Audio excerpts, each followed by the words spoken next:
Ensure data accuracy and consistency by setting validation criteria for cells in your numbers spreadsheet. Select the range of cells you want to apply data validation to. Go to Format, Data Format, Data Validation. Define criteria such as allowed values, date ranges, or custom formulas. Customize error messages and alerts to guide users in entering valid data. Highlight important trends or outliers in your data by applying conditional formatting rules. Select the range of cells you want to format conditionally.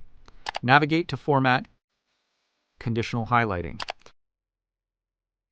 Choose a rule type, for example, cell value, text, date, on and set conditions and formatting options. Preview how the formatting will appear and adjust as needed.